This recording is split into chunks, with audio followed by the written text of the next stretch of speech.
வெற்றிவேல் முருகனுக்கு அரோகரா. தமிழோடு தையல் சேனலிற்கு தங்களை அன்புடன் வரவேற்கிறேன். இறைத்தமிழை இசைத்தமிழாய், இயல் தமிழாய், நாடகத் தமிழாய் கேட்க விரும்புவோர் நம்ம தமிழோடு தையல் சேனலை சப்ஸ்கிரைப் பண்ணுங்க, லைக் பண்ணுங்க, ஷேர் பண்ணுங்க. யான் பெற்ற இன்பம் பெருக இவ்வையகம். இன்று தங்களின் வெற்றிக்காகவும் நலத்திற்காகவும் நம்முடைய சேனலில் ஹரி ஓம் திருப்பாவை ஸ்ரீ ஆண்டாள் நாச்சியார் அருளிச் செய்தது. பாடல் 25.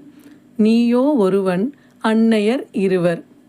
ஒருத்தி மகனாய் பிறந்து ஓரிரவில், ஒருத்தி மகனாய் ஒளித்து வளர, தருக்கில்லனாகித்தான் தீங்கு நினைந்த கருத்தை பிழைப்பித்து கஞ்சன் வயிற்றில் நெருப்பென்ன நின்ற நெடுமாலே உன்னை அறுத்தித்து வந்தோம் பறை தருதியாகில்.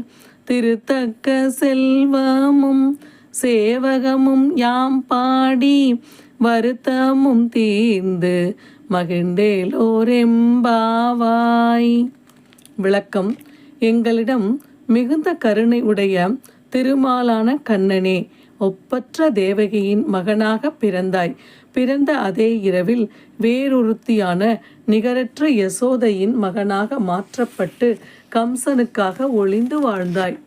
உன் வளர்ச்சியை பொறுக்காது உனக்கு தீங்கிழைக்க எண்ணினான் கம்சன். அவன் எண்ணத்தை முறியடித்து அவன் வயிற்றில் நெருப்பாக நின்றாய். நாங்கள் உன்னை நாடி வந்திருக்கிறோம். நோன்புக்கு தேவையான பறையை நீ தருவாயானால் உனது சிறந்த செல்வத்தையும் வீரத்தையும் பாடுவோம். எங்கள் வருத்தமும் தீர்ந்து மகிழ்ச்சியும் அடைவோம். பாடலின் பொருளை தெரிந்து கொண்டோம். அந்த பொருளை பாடலில் பொருத்தி பார்ப்போமா? ஒருத்தி மகனாய் பிறந்து ஓரிரவில், ஒருத்தி மகனாய் ஒளித்து வளர, தருக்கில்லனாகித்தான் தீங்கு நினைந்த கருத்தை பிழைப்பித்து கஞ்சன் வயிற்றில் நெருப்பென்ன நின்ற நெடுமாலே உன்னை அறுத்தித்து வந்தோம் பறை தருதியாகில். திருத்தக்க செல்வமும் சேவகமும் யாம் பாடி வருத்தமும் தீர்ந்து மகிழ்ந்தேலோரெம்பாவாய். நன்றி. வாழ்க வளத்துடன். இப்பவே சப்ஸ்கிரைப் பண்ணுங்க. தங்களின் அன்போடு என்றென்றும் தமிழோடு தையல்.